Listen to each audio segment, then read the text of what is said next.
Welcome back. పాలన మరిచి వర్గపోరులో బిజీగా ఉన్నారు కాంగ్రెస్ నాయకులు. జనగామ జిల్లా పాలకుర్తిలో కూడా వర్గపోరు తారాస్థాయికి చేరింది. ఎమ్మెల్యే యశస్విని రెడ్డి ఆమె అత్త ఝాన్సీ రెడ్డికి అసంతృప్తి సెగ తగిలింది. నియోజకవర్గంలో దాదాపు 75,000కు పైగా ఉన్న దళితులకు సరైన ప్రాధాన్యత ఇవ్వడం లేదని ఆగ్రహం వ్యక్తం చేశారు కాంగ్రెస్ నాయకులు. ఇటీవల జరిగిన పార్టీ మండల అధ్యక్షుల నియామకాల్లో సీనియర్ నాయకులను పక్కన పెట్టారని మండిపడ్డారు. ఇతర పార్టీల నుంచి వచ్చిన వారికి కీలక పదవులు కట్టబెట్టారని ఫైర్ అయ్యారు. దేవరుపుల తొర్రూరు మండల అధ్యక్ష పదవుల్లో ఉన్న దళితులను తొలగించి కొత్త వారికి ఇవ్వడంపై తీవ్ర నిరాశతో ఉన్నారు. గత మున్సిపల్ ఎన్నికల్లో కూడా తొర్రూరులో ఎస్సీ మాదిగ రిజర్వు స్థానాలకు ఒక్క టికెట్ కూడా ఇవ్వలేదని వాపోయారు.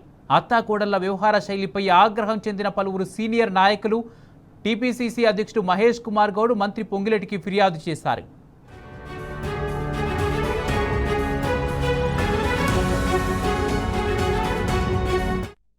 ఇదే అంశానికి సంబంధించి పూర్తి అప్డేట్స్ మా ప్రతినిధి రవికాంత్ అందజేస్తారు. రవికాంత్, జనగామ జిల్లా పాలకుర్తి కాంగ్రెస్లో వర్గ విభేదాలు, వర్గపోరుకు సంబంధించి అసలు అక్కడ ఏం జరిగింది, పూర్తి అప్డేట్స్ ఏంటి? పూర్తిగా వలస కాంగ్రెస్ నాయకులకే ప్రాధాన్యత ఇస్తున్నారు. ముఖ్యంగా ఎస్టీల్లో ఉండేటువంటి మాదిగలకు కూడా ప్రాధాన్యత లేదని నిన్న పాలకుర్తి నియోజకవర్గానికి సంబంధించినటువంటి కాంగ్రెస్ నాయకులు ఇటు మంత్రి పొంగులేటి శ్రీనివాస్ రెడ్డి, ఎందుకంటే జిల్లా ఇన్ఛార్జ్ మంత్రిగా ఉన్నటువంటి పొంగులేటి శ్రీనివాస్ రెడ్డి, అదేవిధంగా ఎవరైతే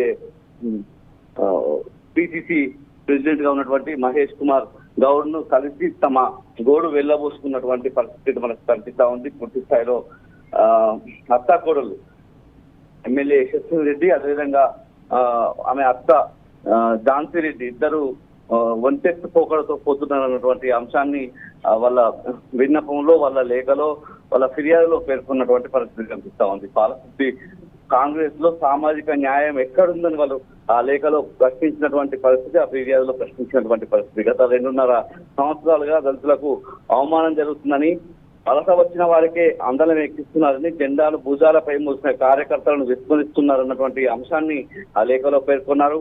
కాంగ్రెస్ కాలగర్భంలో కలపడమే వారి లక్ష్యమా అని సూటిగానే ఎమ్మెల్యే యశస్విని రెడ్డి, అదేవిధంగా ఆమె అత్త టీపీసీసీ ఉపాధ్యక్షురాలు ఝాన్సీ రెడ్డి మీద ఫిర్యాదు చేసినటువంటి పరిస్థితి మనకు కనిపిస్తా ఉంది. పాలకుర్తి నియోజకవర్గంలో సుమారు 75,000 ఓట్ల పైచిలకు దళితులను వాళ్ళ అవమానించాలన్నటువంటి అంశాన్ని అందులో పేర్కొన్నారు. కాంగ్రెస్ పార్టీకి చెడ్డ పేరు తెస్తున్నారని ప్రశ్నించినటువంటి పరిస్థితి. ఇటీవల జరిగినటువంటి మున్సిపల్ ఎన్నికల్లో కూడా తొర్రూరులో 4 కౌన్సిలర్ స్థానాలు ఉంటే ఎస్సీకి రిజర్వ్ అయినటువంటి పరిస్థితి. 4 ఎస్సీ రిజర్వ్ అయినటువంటి ఏవైతే కౌన్సిలర్ స్థానాలు ఉన్నాయో ఒక్క మాదిక సామాజిక వర్గానికి సంబంధించిన వాళ్ళకు కూడా టికెట్ కేటాయించలేదు. ఇది దేనికి సంకేతం అన్నటువంటి విషయాన్ని కూడా ప్రశ్నించినటువంటి పరిస్థితి. దేవరుపుల తొర్రూరు మండలాలకు సంబంధించినటువంటి దళితులు అధ్యక్షులుగా కొనసాగేటువంటి తరుణంలో వారిని మార్చివేసి వలస వచ్చిన వారికి అధ్యక్షులుగా పదవులు కట్టబెట్టారు. ఇది ఎంతవరకు న్యాయం అన్నటువంటి విషయాన్ని కూడా ప్రస్తావించినటువంటి పరిస్థితి మనకు కనిపిస్తా ఉంది. ప్రధానంగా ఏదైతే 3 సంవత్సరాలు పార్టీకి పనిచేసిన వారిని మండల పట్టణ డివిజన్ గా వచ్చి పదవులకు ఎంపిక చేయాలన్నటువంటి రూల్ ను అమలు చేయాలన్నటువంటి డిమాండ్ కూడా ఆ లేఖలో వారు వ్యక్తం చేసినటువంటి పరిస్థితి మనకు కనిపిస్తా ఉంది. ఎప్పటికప్పుడు పాలకుర్తి కాంగ్రెస్ పార్టీలో వర్గ విభేదాలు బయటపడుతూనే ఉన్నాయి. ఈసారి అయితే నేరుగానే ఈ కలిసిన వాళ్ళందరూ కూడా దళిత సమాజానికి సంబంధించినటువంటి వాళ్ళు కూడా మనకు కనిపిస్తా ఉన్నారు. ఆ వర్గం అంతా కూడా ఎమ్మెల్యే యశస్విని రెడ్డి, ఆమె అత్త ఝాన్సీ రెడ్డికి దూరం అయ్యారన్నటువంటి సంకేతం కూడా మనకు ప్రధానంగా కనిపిస్తా ఉంది. దళితుల్లో ఉండేటువంటి ఎస్సీ సామాజిక వర్గంలో ఉండేటువంటి మాదిగలకు పూర్తిగా అప్రాధాన్యత కల్పిస్తున్నారు, అసలు పట్టించుకోవడం లేదు, విస్మరించారన్నటువంటి విషయాలు కూడా ఆ లేఖ ద్వారా, ఆ ఫిర్యాదు ద్వారా మనకు అర్థమవుతుంది. Right, thank you Ravikanth.